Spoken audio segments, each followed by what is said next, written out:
Ouais les gars, comment vous allez? Est-ce que vous allez bien? Déjà, je tiens à m'excuser.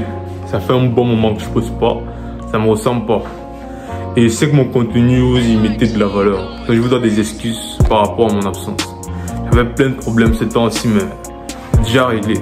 Et on pourra complètement recommencer l'aventure. Aujourd'hui, je vais parler de l'impact que les mots peuvent avoir. Tu dois comprendre quelque chose de très important.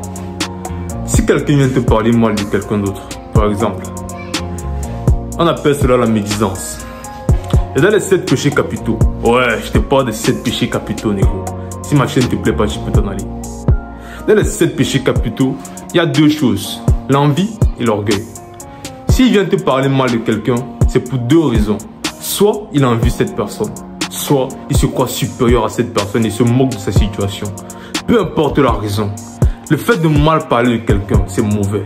Mais si toi, tu viens, il te parle mal de quelqu'un que tu connaisses ou que tu ne connaisses pas cette personne, le fait que toi tu écoutes, fasse que tu t'allies avec lui dans ce processus de mal parler de quelqu'un.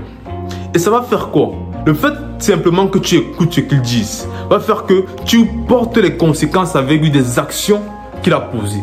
Parce que je vais te dire un truc, chaque fois que quelqu'un parle mal de quelqu'un d'autre, qu'il s'en rende compte ou pas, les paroles mauvaises qu'il a dit vont toujours retomber sur sa tête. Et toi qui l'as écouté, tu seras avec lui quand ça va chauffer. Je vais te donner un conseil.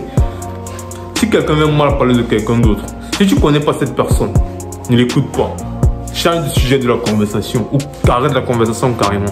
Mais si tu connais la personne dont il te parle mal, ne permets pas qu'il parle mal de quelqu'un d'autre que toi tu connais et que tu considères comme ton ami en ta présence. On appelle cela les principes de la loyauté. Tu dois avoir des valeurs. Et la première valeur que tu dois avoir, c'est le respect de toi et des gens qui sont autour de toi. Ce qui va amener au deuxième point. Tu dois être capable d'être véridique.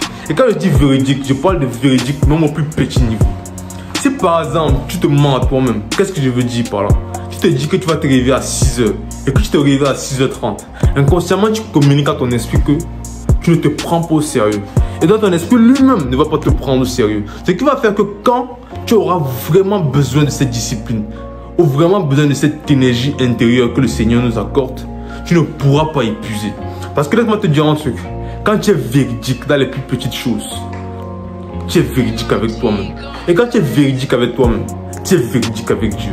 Et quand tu es véridique avec Dieu, il te donne quelque chose, une grâce, une énergie qui te permet de pouvoir t'élever et de pouvoir prendre, en fait même pas de pouvoir t'élever, il t'élève.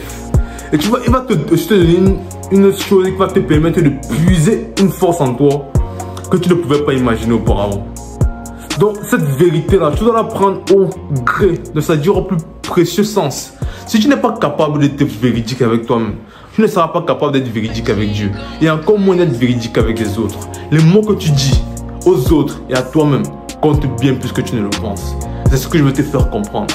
Fais attention à ce que tu te dis. Fais attention aux promesses que tu ne tiens pas. Et fais attention à ce que les gens qui t'entourent font. Check.